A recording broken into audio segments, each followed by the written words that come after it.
आखिर दुनिया के सबसे खुशहाल देशों में ही क्यों होती है सबसे ज्यादा आत्महत्या, और आखिर इन लोगों ने अपने मुंह में मरे हुए चूहे को क्यों पकड़ रखा है, माजरा क्या है। और जापान की एक ऐसी कंपनी जो आपको सिर्फ एक हाँ पर आपको 30,000 रुपए देगी, और दुनिया का एक ऐसा ताकतवर देश जिसके मिसाइल्स का पासवर्ड सिर्फ 8 0 ही था। इतने इजी पासवर्ड रखने के पीछे उस देश के इरादे काफी खतरनाक थे। जानने के लिए बने रहिए हमारे आज की इस वीडियो के साथ अंत तक। नंबर 9, क्या आपने कभी किसी प्रदर्शन में प्रदर्शनकारियों को मुंह में मरे हुए चूहे को पकड़कर प्रदर्शन करते हुए देखा है? ऐसा नजारा 2016 में दिल्ली में देखने को मिला। 2016 में तमिलनाडु के किसान सरकार की नीतियों से काफी ज्यादा परेशान थे, जिसके बाद उन्होंने सरकार के खिलाफ प्रदर्शन करने का फैसला किया। प्रदर्शन करते हुए ये किसान तमिलनाडु से दिल्ली तक पहुँच गए। कई दिनों के लगातार प्रदर्शन के बाद भी जब इनकी बात नहीं सुनी गई, तब उन्होंने अपने मुंह में मरे हुए चूहे को पकड़कर प्रदर्शन करना शुरू किया ताकि सरकार उनकी ओर ध्यान दे। बट अनफॉर्चुनेटली सरकार का ध्यान सिर्फ उन्हीं मुद्दों की ओर जाता है जो उन्हें वोट दिला सके, तो इन किसानों को भी निराश होकर वापस लौटना पड़ा। नंबर 8, रूस की रहने वाली 12 साल की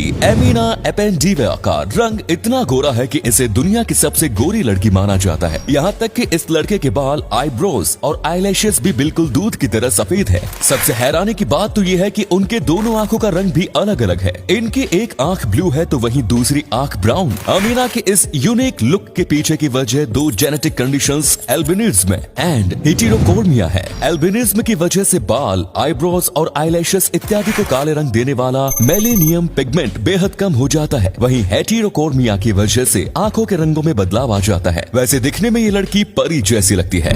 नंबर 7, दोस्तों दुनिया में बहुत सारे ऐसे इंसान हैं जो जानवरों से बेहद प्यार करने के बावजूद उसे अपने घर में नहीं पालते, क्योंकि घर में पालने पर एक रिस्पॉन्सिबिलिटी आ जाती है और बहुत से लोग इस रिस्पॉन्सिबिलिटी को निभा नहीं पाते। अगर आप भी इसी वजह से अपने घर में कुत्ते बिल्ली को नहीं पालते हैं, तो फिर वैगिंग टेल्स नाम का ये कैफे आपके लिए है। इस कैफे में लगभग 20 कुत्ते हैं जिन्हें सभी इंसानों से प्यार करना सिखाया गया है। अगर आप कभी भी खुद को अकेला या डिप्रेस्ड फील करते हैं, तो फिर आप इस कैफे में जाकर जानवरों के साथ खेल सकते हैं। इन जानवरों के साथ वक्त बिताने के बाद आपकी सारी चिंताएं खत्म हो जाएगी। इस कैफे में आपको 1 घंटे के लिए 400 रुपए देने होंगे। नंबर 6, जापान में एक ऐसी कंपनी है जो आपसे कोई काम करवाए बिना ही आपको 30,000 रुपए देगी। अब भाई दुनिया इतनी मेहरबान कब से हो गई कि फ्री में पैसे बांटने लगे? वेल, जापान की ये कंपनी भी बिल्कुल फ्री में ही पैसे नहीं बांट रही, लेकिन ये भी सच है कि ये कंपनी आपसे कोई काम नहीं करवाएगी। कंपनी की ओर से इन पैसों को हासिल करने के लिए आपको सिर्फ एक हाँ कहना होगा। दरअसल जापान की कैमिनिया ओमेटे नाम की एक कंपनी 3D प्रिंटिंग की मदद से लोगों का फेस मास्क बनाती है। तो अगर आप भी इस कंपनी को अपने चेहरे का 3D प्रिंटिंग बनाने की इजाजत देते हैं, तो आपको भी 30,000 रुपए मिल जाएंगे। ये फेस मास्क दिखने में इतने रियल लगते हैं कि इससे मोबाइल का लॉक भी खुल सकता है।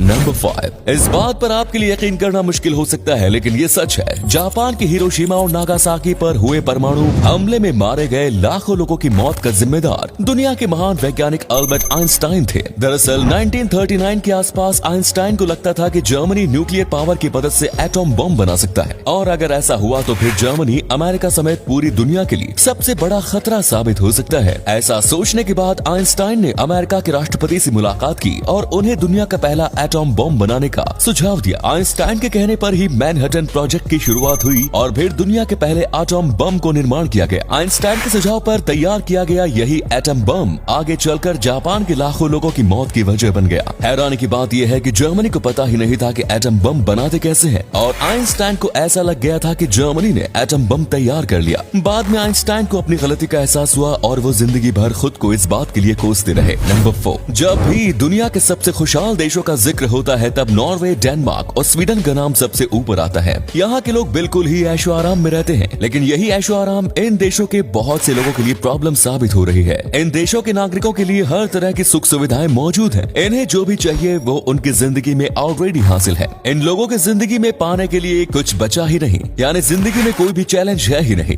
तो जब ये लोग ऐसा सोचते हैं कि उन्होंने अपनी जिंदगी में सब कुछ पा लिया है, तो अब जिंदगी में करने के लिए कुछ है ही नहीं, तो फिर ये लोग डिप्रेशन में चले जाते हैं और फिर कई बार डिप्रेशन का अंजाम सुसाइड के रूप में सामने आता है। यही वजह है कि सबसे ज्यादा खुशहाल देश होने के बावजूद इन देशों में सुसाइड रेट काफी ज्यादा है। नंबर 3, दोस्तों दुनिया भर में जितनी भी सरकारें हैं वो भी नया कानून बनाती है। उनका दावा होता है कि ये कानून जनता के लिए भलाई है, लेकिन इन दावों की सच्चाई ये है कि सरकार के द्वारा बनाए गए ज्यादातर कानून देश की आम जनता की भलाई के लिए नहीं, बल्कि सरकार के कॉर्पोरेट दोस्तों की भलाई के लिए होते हैं। अब बात ऐसी है कि पार्टियों को इलेक्शन लड़ने के लिए पैसों की जरूरत पड़ती मिलती है और उन्हें ये पैसा कॉर्पोरेट दोस्तों की ओर से ही मिलते हैं। तो जब उनकी पार्टी पावर में आती है तो उन्हें अपने कॉर्पोरेट दोस्तों के इन्वेस्टमेंट को सूद समेत लौटाना होता है। इसी काम के लिए सरकार जनता की भलाई का कहकर नए नए कानून बनाती है और अपने कॉर्पोरेट दोस्तों को और ज्यादा अमीर बनाने के लिए काम करती है। नंबर 2, अमेरिका और सोवियत यूनियन के बीच चले कोल्ड वार के दौरान दोनों देशों के बीच टेंशन और डाउट इतने ज्यादा थे कि दोनों ही देशों को लगता था कि उनके दुश्मन कभी भी उन पर हमला कर सकते हैं। इस डर की वजह से ही अमेरिका ने अपने सारे मिसाइल्स को रूस की ओर करके बिल्कुल ही तैयार रखे हुआ था। इन मिसाइल्स को लॉन्च करने के लिए एक सीक्रेट पासवर्ड की जरूरत थी। पासवर्ड जितना इजी हो उसे सिस्टम में उतना ही तेजी से टाइप किया जा सकता है और फिर मिसाइल भी उतनी ही तेजी से लॉन्च हो सकती है। इसी तेजी की चाहत में अमेरिका ने अपने खतरनाक मिसाइल्स का पासवर्ड सिर्फ 8 टाइम्स 0 ही रखा, यानी 8 बार 0 टाइप करते ही रूस में तबाही आ जाती। नंबर 1, दुनिया के ज्यादातर अमीर लोगों को स्नूकर खेलना पसंद होता है। ऐसे में जब ये लोग किसी लग्जरी क्रूज शिप में छुट्टियां मनाने जाते होंगे तब ये लोग स्नूकर कैसे खेलते होंगे, क्योंकि समुद्र में तो जहाज डोलता रहता है और जहाज के डोलने की वजह से स्नूकर टेबल भी ऊपर नीचे होता रहेगा। वेल, इस बात को ध्यान में रखते हुए दुनिया के कुछ जीनियस लोगों ने सेल्फ लेवलिंग पूल टेबल तैयार किया है जो हिलते डोलते जहाज में भी स्नूकर टेबल को एक लेवल में बनाए रखेगा। चलो, अमीरों के इस प्रॉब्लम का सोल्यूशन भी निकल गया। तो उम्मीद है आज की वीडियो पसंद आई होगी। अगर हाँ तो इस वीडियो को लाइक करें। इनमें से कौन सा फैक्ट आपको सबसे ज्यादा अच्छा लगा कमेंट्स में जरूर बताएं। इस तरह के और भी इंटरेस्टिंग फैक्ट वीडियो देखते रहने के लिए चैनल को जरूर सब्सक्राइब करें। धन्यवाद।